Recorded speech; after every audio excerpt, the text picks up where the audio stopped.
बिस्मिल्लाहिर्रहमानिर्रहीम। अस्सलामुअलैकुम वरहमतुल्लाहि वबरकातुहू। 8th class, welcome to Ummul Madaris model school.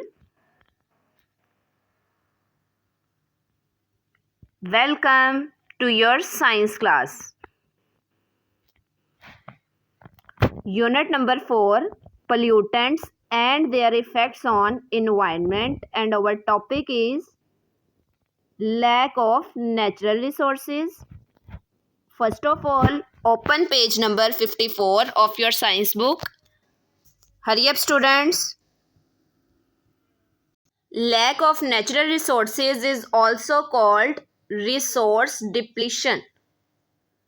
Lack का मतलब होता है बेटा कमी, यानी इस पूरे टॉपिक में हम देखेंगे कि हमारे रिसोर्सेज कौन कौन से हैं, उनमें से नेचुरल रिसोर्सेज कौन से हैं। नेक्स्ट हम इन नेचुरल रिसोर्सेज को किस तरह से जो हैं वो लॉस कर रहे हैं और किस तरह से हम इन्हें सेव कर सकते हैं। First of all we will define the term resources. Resources का बेटा उर्दू में मतलब होता है वसाइल, materials in environment that are ready for human use. ऐसे मटेरियल्स जो कि इन्वायरमेंट में मौजूद हैं और हम उन्हें इस्तेमाल कर सकते हैं, वो इस्तेमाल होने के काबिल हैं, और या हम उन्हें कब यूज़ कर सकते हैं, फ्यूचर में। ऐसे मटेरियल्स बेटा इन्वायरमेंट के जो हम अब यूज़ कर रहे हैं या फ्यूचर में यूज़ करेंगे, उन्हें हम कहते हैं रिसोर्सेज। डेफिनेशन बेटा रिवाइज करें मेरे साथ। Materials in environment that are ready for human use or may be used in future. Underline करें बेटा बुक से, ये आपकी डेफिनेशन है फर्स्ट रिसोर्सेज की। नेक्स्ट है हमारे पास रिसोर्सेज की एग्जांपल्स। फॉसिल फ्यूल्स, जिसमें हमारे पास कोल, ऑयल, नेचुरल गैस जो है वो आ जाते हैं।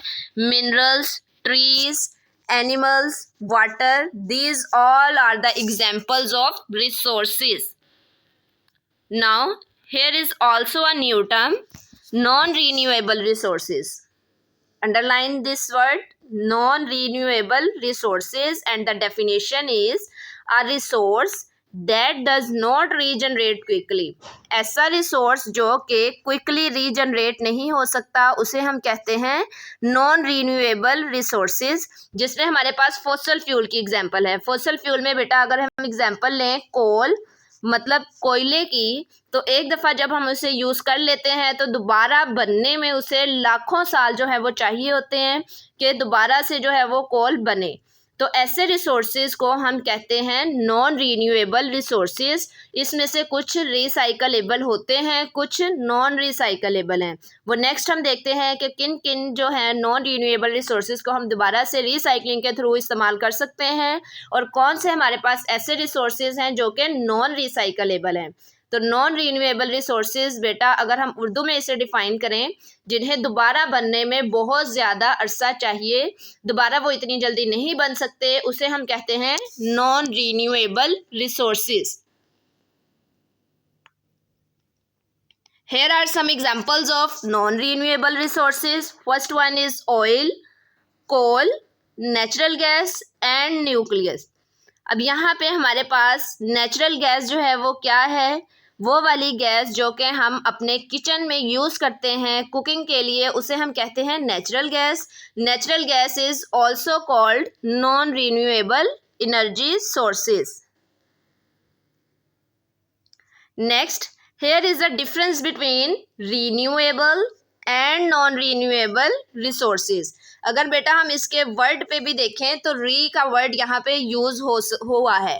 री का मतलब होता है अगेन, न्यू का मतलब होता है दोबारा बनना, यानी रीन्यूएबल रिसोर्सेज ऐसे रिसोर्सेज हैं जो कि हमारे पास क्विकली रीजनरेट हो सकते हैं. These resources are renewed by nature in short span of time, यानी इसे क्विकली जो है वो रीजनरेट नेचर करती है फॉर ह्यूमन यूज़. अब यहाँ पे अगर हम इसकी एग्जांपल देखें तो सोलर एनर्जी है, यानी सनलाइट जो है उस एनर्जी को या उस लाइट को हम क्या कह सकते हैं, रीन्यूएबल एनर्जी सोर्सेज. और जो रीन्यूएबल एनर्जी सोर्सेज हैं वो हमारे पास हैं सोलर एनर्जी, वाटर है हमारे पास, इसके अलावा हमारे पास यहाँ पे विंड हो सकती है, रीन्यूएबल एनर्जी सोर्सेज की एग्जांपल। और जो नॉन रीन्यूएबल एनर्जी सोर्सेज हैं उन्हें नेचर दोबारा बनाने में बहुत लंबा अरसा जो है वो चाहती है, यानी बहुत लंबा अरसा उन्हें चाहिए होता है दोबारा बनने के लिए। अब इसकी एग्जांपल हमारे पास फॉसल फ्यूल्स हैं, फॉर एग्जांपल कोल। अब non renewable energy sources recyclable भी हो सकते हैं और नॉन रिसाइकलेबल भी हो सकते हैं। तो ये डिफरेंस है बेटा हमारे पास रीन्यूएबल का और नॉन रीन्यूएबल का। हमारे टॉपिक में जो टर्म यूज़ हुआ है या जौन सी टर्म यूज़ हुई है वो है non renewable energy sources. Next है हमारे पास क्लासिफिकेशन ऑफ रिसोर्सेज। अगर हम अपने पूरे इन्वायरमेंट में जितने भी रिसोर्सेज प्रेजेंट हैं उन्हें क्लासिफाई करें तो उनकी बेसिकली 2 क्लासेस हैं।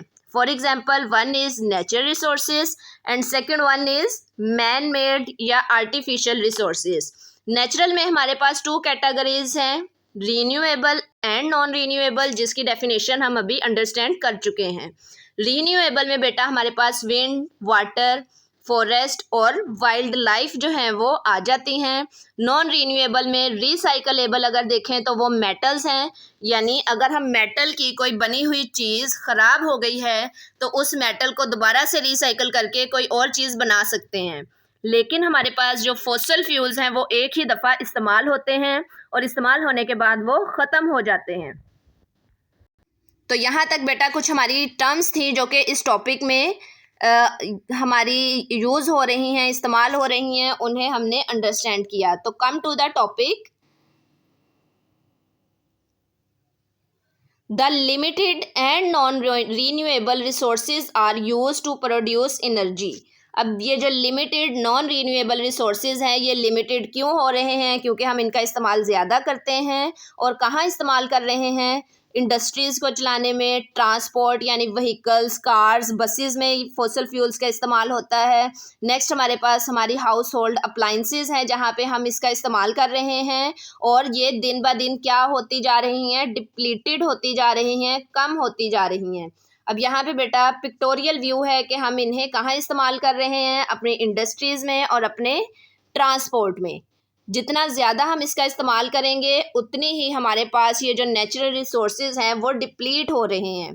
तो हमारी जो अर्थ है उसके लिए ये एक बेटा मसला है कि जैसे ही हमारे ये रिसोर्सेज जो कि नेचुरल रिसोर्सेज हैं, कुदरती तौर पर मौजूद हैं, वो जितने कम होते जाएंगे उतने ही हमारे लिए जो है वो अनफेवरेबल कंडीशंस को फेस करना ज़्यादा हो जाता है। अब इन रिसोर्सेज को कंजर्व करने के लिए हमें बेटा कुछ ऐसी स्ट्रेटजीज़ हैं जिन्हें अडॉप्ट करना चाहिए। फॉर एग्जांपल, हमें पब्लिक ट्रांसपोर्ट का यूज़ ज़्यादा से ज़्यादा करना चाहिए इंस्टेड ऑफ पर्सनल कार्स, क्योंकि एक ही जगह पे जाने के लिए अगर पर्सनल कार्स जो हैं वो 10 इस्तेमाल हो रही हैं, 20 इस्तेमाल हो रही हैं, तो उससे हमारा जो फॉसल फ्यूल है उसका इस्तेमाल जो है वो बहुत ज़्यादा बढ़ जाता है। लेकिन अगर हम सेम प्लेस पे जाने के लिए पब्लिक ट्रांसपोर्ट यूज़ करते हैं तो हमारा वही फॉसल फ्यूल जो है वो कंजर्व होना शुरू हो जाएगा और एट द एंड हमारे पास उन रिसोर्सेज को कंजर्व करना इजी हो जाता है फॉर फ्यूचर यूज़। जितने ज़्यादा रिसोर्सेज हम इस्तेमाल करेंगे उतना ही हमारे पास जो है वो लॉस होता जा रहा है उन रिसोर्सेज का। तो here are some solutions to conserve natural resources. इन रिसोर्सेज को कंजर्व करने के लिए, महफूज करने के लिए, सेव करने के लिए यहाँ पे कुछ सॉल्यूशंस हैं। Resources must be conserved. अब इन रिसोर्सेज को हम बेटा कंजर्व कैसे कर सकते हैं? फॉर एग्जांपल, अगर हम हाउस होल्ड अप्लाइंसेस की बात करें तो जब उन अप्लाइंसेस को कोई इस्तेमाल नहीं कर रहा तो हमें उसे क्या कर देना चाहिए? ऑफ कर देना चाहिए। लेकिन इसकी बजाय हम क्या करते हैं कि अगर हमारे पास कोई हाउस होल्ड अप्लाइंसेस जो हैं वो चल रही हैं, उन्हें कोई इस्तेमाल नहीं कर रहा, तो हम भी इतना बॉदर नहीं करते, उन्हें चलते रहने देते हैं। तो इन रिसोर्सेज को हम कंजर्व बेटा इस तरह कर सकते हैं कि जिस चीज़ का जब तक यूज़ हो रहा है उसे करें, उसके बाद उसे ऑफ कर दें, यानी चलता हुआ ना छोड़ें। नेक्स्ट है हमारे पास also search alternate sources of energy.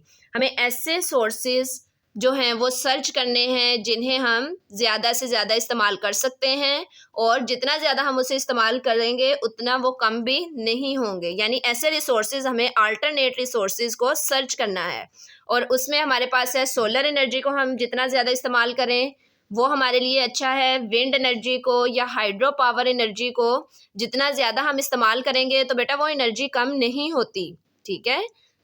तो इससे हमारे जो फॉसिल फ्यूल्स हैं वो कंजर्व हो जाएंगे। अब यहाँ look at this picture, solar energy को बेटा इस्तेमाल किया गया है, यूज़ किया गया है फॉर इलेक्ट्रिसिटी मेकिंग, यानी इलेक्ट्रिसिटी को प्रोड्यूस करने के लिए यहाँ पे सोलर एनर्जी को इस्तेमाल कर सकते हैं, विंड एनर्जी को इस्तेमाल कर सकते हैं। तो इससे क्या होगा कि वो कोल जो है यानी फॉसिल फ्यूल जिसे हम थर्मल पावर स्टेशन में इलेक्ट्रिसिटी प्रोड्यूस करवाने के लिए इस्तेमाल करते हैं, तो फॉसिल फ्यूल हमारे कंजर्व हो जाएंगे। इलेक्ट्रिसिटी को बेटा विंड पावर, थर्मल पावर या सोलर पावर से, सेकंड हम यहाँ पे हाइड्रो यानी पानी से भी इलेक्ट्रिसिटी प्रोड्यूस करवा सकते हैं। इससे हमारे फॉसिल फ्यूल्स जो हैं वो कंजर्व हो जाएंगे और हम उन्हें फ्यूचर यूज़ के लिए कंजर्व कर सकते हैं। तो यहाँ तक बेटा हमने देखा कि हमारे इस टॉपिक में रिसोर्सेज की definition, renewable and non renewable energy sources plus उनकी एग्जांपल्स, साथ हमने देखा है कि हमारे रिसोर्सेज जो हैं वो डिप्लीटेड क्यों हो रहे हैं, हम उन्हें सेव कैसे कर सकते हैं। तो यही बेटा आज का हमारा टॉपिक था। तमाम स्टूडेंट्स ने इसे अच्छे तरीके से रिवाइज करना है, याद करना है और रफ नोटबुक पर प्रैक्टिस करके अपना काम जी सूट पर लाजमी सेंड करना है। थैंक यू बेटा, अल्लाह हाफिज़।